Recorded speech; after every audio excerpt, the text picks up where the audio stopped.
Our community leader and social justice activist in Kagiso, Dr. Joe Mabuela, joins us now via Zoom to talk to us a little bit about the situation on the ground. Thanks very much indeed for joining us. Welcome to the program.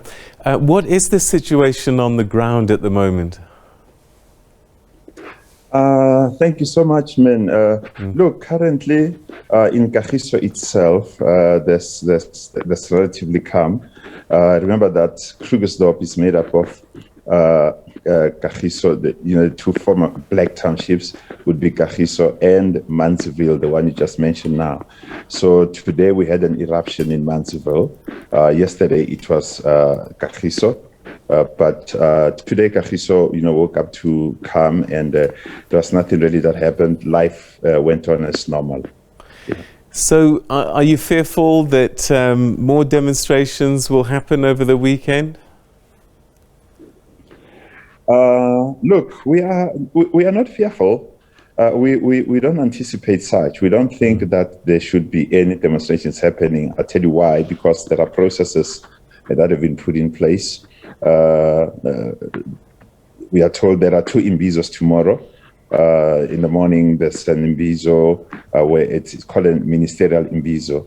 The General Kekana Bekkersdal apparently is coming on Sunday, but on Saturday, the entire office of the Ministry of Police will be there addressing the community in West Village. Remember where that rape happened? So that's why it's going to happen. And then on Sunday, it will be taking place at Kagiso Stadium, where the community will be gathered there to air their concerns and their grievances to the Minister of Police. So with this coming, I don't think people will then take to the streets in the light of these 2 important meetings that are coming. And I'm also told that today, the general also of the police called, his team and the various stakeholders around the West Rand, that is from Bekkersdal, Munsieville, and Bekkersdal itself, where they formed a task team to look into this specific issue of illegal mining. So those are issues that are going to be reported back to the community of Kagiso, obviously, and they will then guide the decisions that the people will take going forward. So we really don't foresee any situation happening over the weekend. Are you optimistic that something will come out of these imbizos?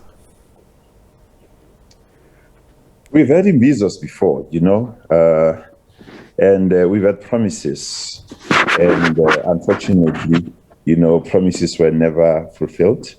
And we just hope and trust that these ones will be different, because what is really needed here is not just a short-term plan, but it's also a short-term and a long-term plan that will be sustainable.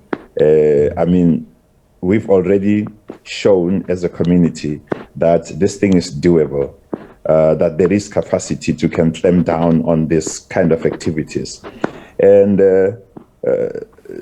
the security forces, as they come in and join us and take from where we left off, they should actually not take their foot off the gas. There is some optimism, but with the police, it's really difficult to say these are people that you can trust. Peter, we have complained. Yeah. Our problems with mines in Mohale City in particular started long ago, 2016 to be precise. When you remember there was a company called Mintails that owned those mines. In 2016, that company decided to close down the mines. It decided to, it applied for liquidation. It said they're bankrupt. And then when they were supposed to do due diligence, they're supposed to close those mines properly, the way mines are supposed to be rehabilitated, have been used. They did not do that. They said they had no money, and they left. Now, once a company gets liquidated, obviously the responsibility now to close those mines properly shifts to government. And then we were told that at that time there was over 6,500 mines that had applied for liquidation and the government needed something like 1.5 trillion to properly close those mines. And so those mines were just left like that.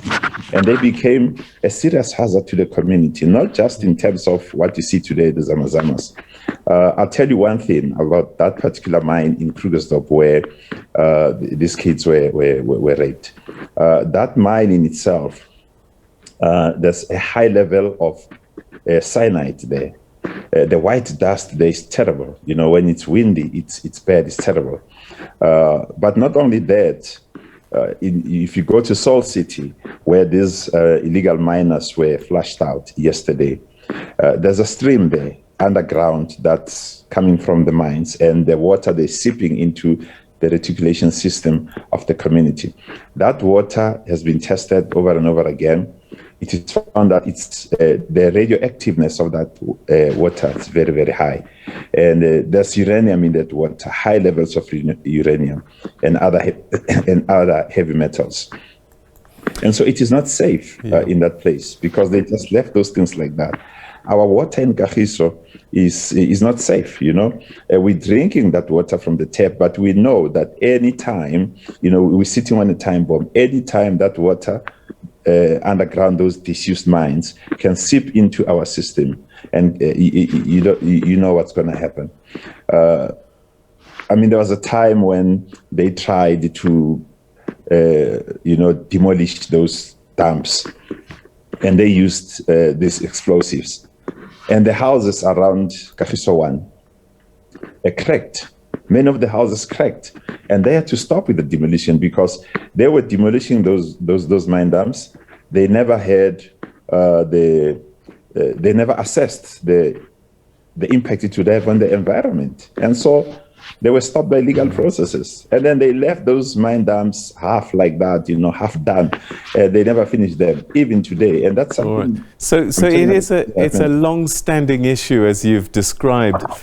Is it easy to attribute the crime in the area to the illegal miners? Yes, they were suspected of this gang rape, but for criminality in general, can it be associated with the illegal miners?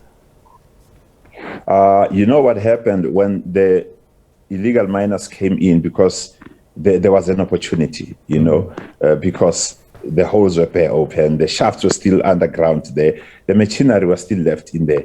And so opportunism came in. And so we don't know who's employing these guys, the illegals that are coming out from, you know, some could have been former employees in those mines, because these Zamazamas, they know, I mean, the roots underneath the tunnels, they know them like, I mean, like professionals, you know. It's amazing. It shows that these guys, some of them had worked there before, but then their work permits expired, and so they stayed behind. And so somebody, you know, is behind them. We don't know who, but we hope that that will be discovered. So, but the problem then is the crime, and that it has been reported. Yeah. And it's an open thing, that the criminal activity that takes place there, and they don't even hide it, these guys. I mean, they come out of those shafts and, you know, those holes wielding weapons. And I mean, I'll give an example. In one of the mines there's a field. On the other side of the field, it's an industrial area. People from the township have to cross that field. Believe it or not, Peter, they are paying protection fee to these miners. And these miners, unfortunately, these ones are from Lesotho. They tell them straight that when you pass this field, you are passing Lesotho. This is Lesotho, and you are going to pay protection fee here. You pay 50 rands in the morning when you go to work, 50 rands when you come back, you know. And the workers, they will tell you, if you don't have the money, you've got to give them your cell phone as a kind of a surety, so that then when you bring the money, get a cell phone. That's why when the raid happened there after those kids were molested, the number of cell phones that was found there, sure, it's amazing. Wow. And these are cell phones that are taken from people, and then they're keeping them as surety to say, if you don't have the money, the protection money to pay to pass here, you know, in this Lesotho, then, you know, you leave your cell phone with us. Dr. Mabuela, unfortunately we've run out of time, but I hope that something comes out of these imbizos this weekend. The President has put his name behind it, so it's coming from the highest office in the land. Let's hope that some resolution comes. Thanks so much for joining us, and good luck. Let's hope so, Peter. We're just living on hope, my brother. Yeah. Thank you. Right. Thank you so much. That's social justice activist in Kagiso, Dr. Joe Mabuela, joining us via Zoom to talk about the situation on the ground in Kagiso at the moment and the surrounds. Imbizos are planned for the next couple of days to try and stop the illegal mining and the criminality associated with it.